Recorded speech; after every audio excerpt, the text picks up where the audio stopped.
Think you know Pittsburgh?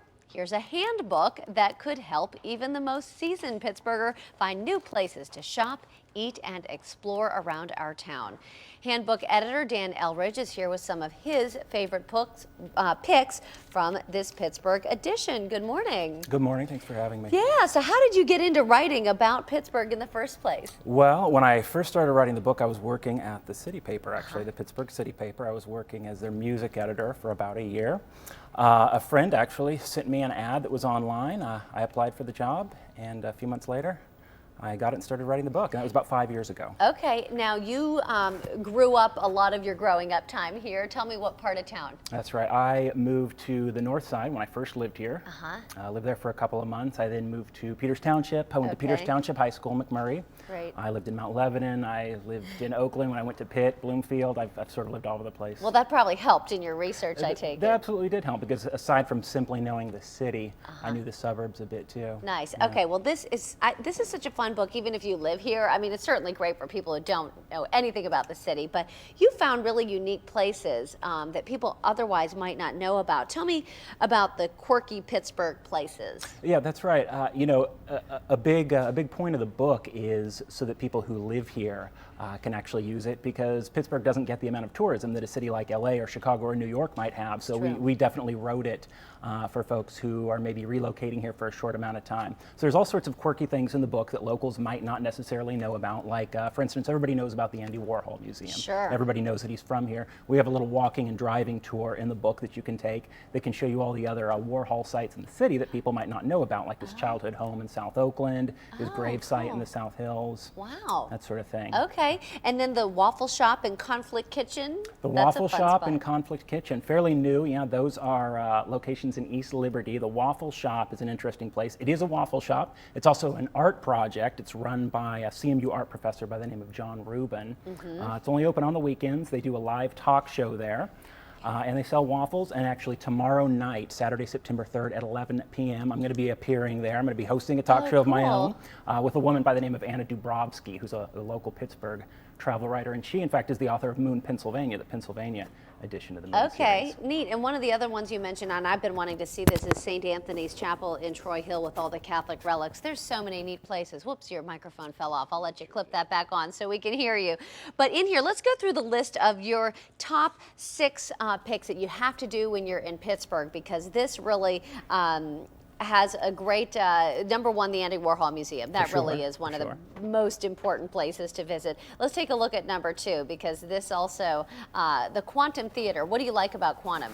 The Quantum Theater, artistic director Carla Booz runs the Quantum Theater, and even for folks who aren't necessarily into going out and seeing plays, it's a really interesting experience, because they're known for staging their plays in the strangest places. They've done plays at the Pittsburgh Zoo. They've done plays in cemeteries. I think they did a parking garage once. So it's a blast, even if you're not necessarily into the idea of going and sitting in a stuffy theater, maybe. So that's a fun one. And you've got all kinds of neat architecture places. One of these is PPG Place. You said that's definitely a must-stop. PPG Place, absolutely. Everybody knows it, but a lot of locals might not necessarily know that it was designed by Philip Johnson, a world-famous architect. Same as with the O'Reilly Theater in the Cultural District downtown, which was designed by Michael Graves, who now makes can openers and things like that you might see at Target. I didn't know that was his. Okay, and then the mattress factory over on the North Shore also. Absolutely. So if you're going to the Warhol Museum, you should definitely stop by at the mattress factory. If you're interested in contemporary art or installation art, it's just up the hill a ways. And as far as the contemporary art scene is concerned, it's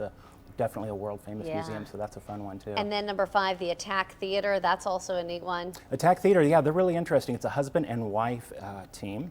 They do some really interesting, unique, modern dance that is sometimes mixed with music, film, all sorts of interesting ideas and things. Probably the most contemporary dance you've seen in the city of Pittsburgh. It's really, really unique. And then number 6, the U.S. Steel Tower. Why there? The U.S. Steel Tower, probably because it's so important to the history of Pittsburgh. The steel that was used to build the tower, of course, was constructed right here in the city. I think it's one of those towers that we pass by all the time, those of us who live here or have lived here, and don't necessarily pay attention to it. It's got a lot of interesting history to it.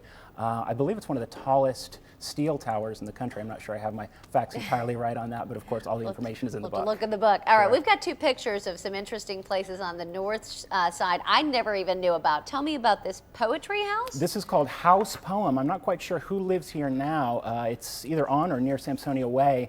It was initially, well, you can see the poetry, the Chinese poetry there on the outside. There was a Chinese. That's what it's in Chinese. Yeah, and I'm not sure what dialect, but it was a Chinese dissident poet, Okay. I believe, who emigrated here from China. He was being persecuted in his own country and was put up by a literary organization here in Pittsburgh that I can't recall the name of for the time being. And I'm not quite sure who lives there now. I think he's since moved on. But it's still there. You can drive by and look Absolutely. at it. I believe Okay. it's on Sampsonia Way again. It's in the book. Yeah, and it's right next to Randyland, which some people may or may not and we know have about. a picture of this one too. So what is the story behind this? Randyland, you know, that's a tough one. There's not really much of a story behind it. There's a guy, well, it's actually quite an interesting story. It's a guy who is just a really artistic, interesting guy. I believe he works as a waiter at a hotel downtown somewhere, and he has just transformed his house into this gorgeous, colorful place. You know, I think he has plans to turn it into a cafe or maybe a bed and breakfast, something like that. That's what he's talked about, at least for the time being. It's nothing but a really cool place to drive by. It's gorgeous.